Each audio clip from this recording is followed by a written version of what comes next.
दोस्तों नमस्कार। एनसीईआरटी गणित कक्षा 10वीं में आप सभी का स्वागत है। आज हम लोग प्रश्नावली 9.1 के प्रश्न संख्या 7 को सॉल्व करेंगे। अगर आपको ये वीडियो अच्छा लगे तो एक लाइक कर दीजिएगा और चैनल पर नए हैं तो चैनल को सब्सक्राइब करके बेल आइकन को प्रेस कर लीजिएगा, जिससे कि हर आने वाली वीडियो का नोटिफिकेशन आपको समय समय पर मिलती रहेगी। तो आइए वीडियो शुरू करते हैं। प्रश्न संख्या 7 है, भूमि के एक बिंदु से एक 20 मीटर ऊंचे भवन के शिखर पर लगी एक संचार मीनार के तल और शिखर के उन्नयन कोण क्रमशः 45 डिग्री और 60 डिग्री है। मीनार की ऊंचाई ज्ञात कीजिए। तो मैंने यहाँ एक 20 मीटर ऊंचा भवन बना लिया है और इसके ऊपर एक संचार मीनार भी बना लिया है। ठीक है। भवन के शिखर पर लगी एक संचार मीनार के तल और शिखर के उन्नयन कोण क्रमशः 45 डिग्री और 60 डिग्री है। यानी भवन के ऊपर जो ये मीनार लगा हुआ है, इसके तल और शिखर, ठीक है, क्या कह रहा है, तल और शिखर के उन्नयन कोण 45 डिग्री और 60 डिग्री है। तो तल से जो कोण बनेगा, उन्नयन कोण, यह 45 डिग्री का बनेगा और शिखर से जो उन्नयन कोण बनेगा वह 60 डिग्री बनेगा। यानी भवन का जो शिखर है वह मीनार का तल है और जो मीनार का तल है वह भवन का शिखर है। तो सबसे पहले हम लोग मीनार के तल से 45 डिग्री का कोण बना लेते हैं और यहाँ से यहाँ मिला देते हैं। तो ये जो है यह 45 डिग्री का कोण बनाता है। अब मीनार के शिखर से जो उन्नयन कोण बनता है वह 60 डिग्री का बनता है। तो आइए इसे भी मिला लेते हैं। तो ये 60 डिग्री का कोण बनाता है। तो आइए अब इसका नाम दे देते हैं। यहाँ पे हम ए लिख देते हैं, यहाँ इसको बी मान लेते हैं, इसको सी मान लेते हैं और इसको डी मान लेते हैं। तो यहाँ हमें भवन की ऊंचाई तो पता है 20 मीटर, ए पता नहीं है, यानी ए से बी की ऊंचाई जो है, यह टावर की ऊंचाई पता नहीं है। तो इसको क्या मान लेते हैं, एक्स मान लेते हैं। ठीक है। लेकिन आपको ऐसी आकृति एग्जाम में नहीं बनाना है, आपको इसका रेखा चित्र बनाना है। मैंने आपको समझाने के लिए ये आकृति बनाया है।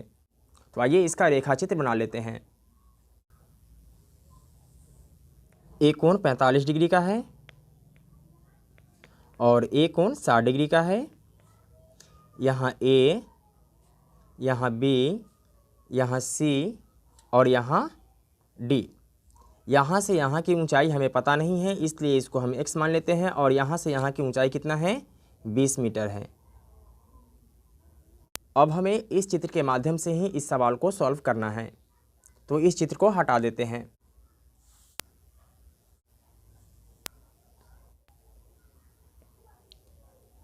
हल मान लिया कि BC एक भवन है। यहाँ से यहाँ हमने भवन की ऊंचाई माना था 20 मीटर, तो मान लेते हैं कि BC एक भवन है। BC बराबर 20 मीटर एक भवन है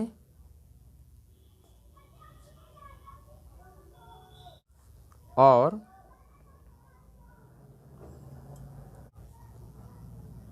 AB बराबर x मीटर। AB जो है इसे हमने x मीटर मान लिया है। ये संचार मीनार की ऊंचाई है।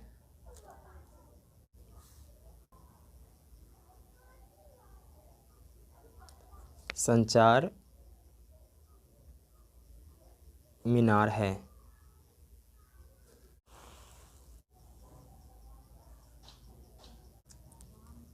अब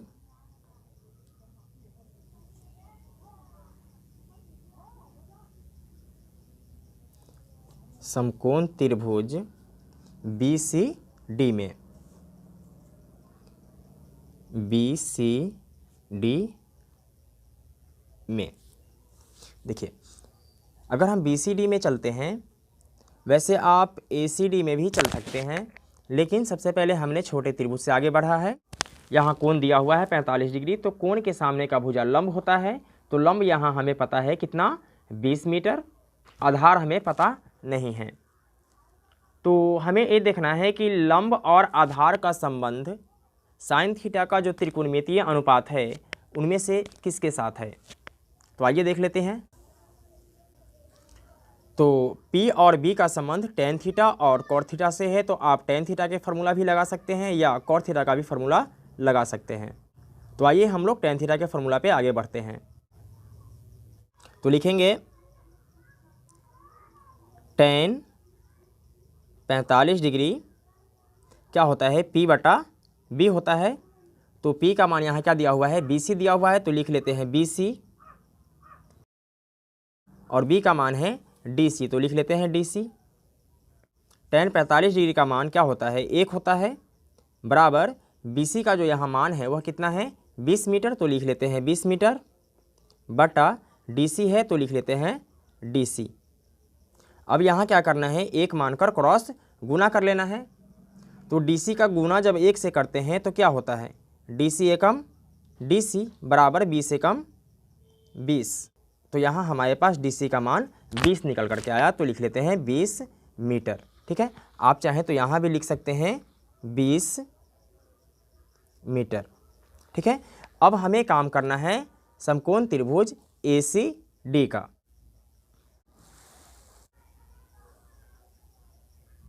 लिखेंगे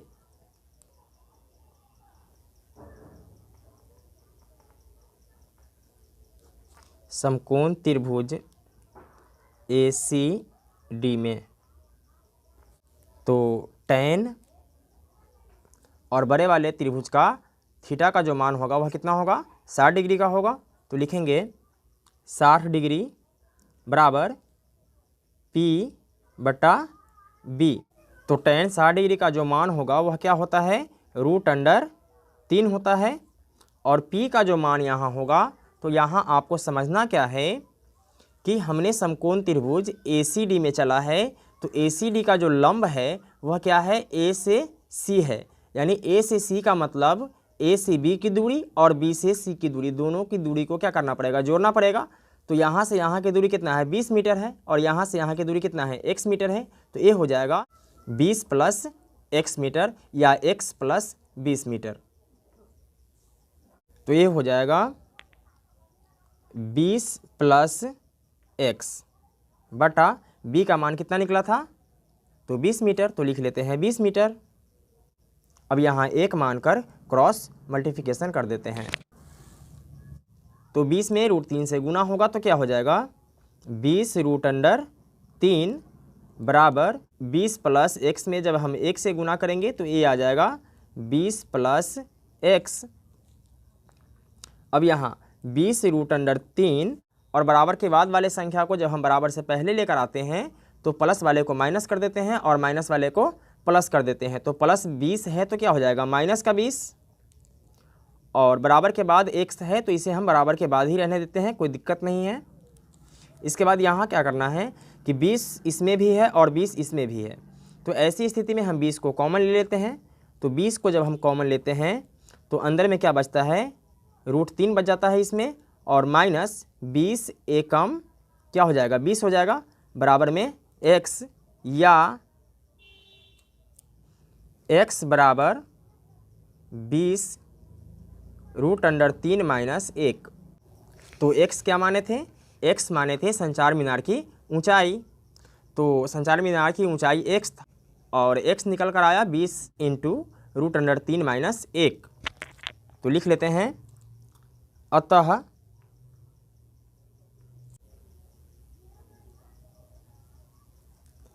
संचार मीनार की ऊंचाई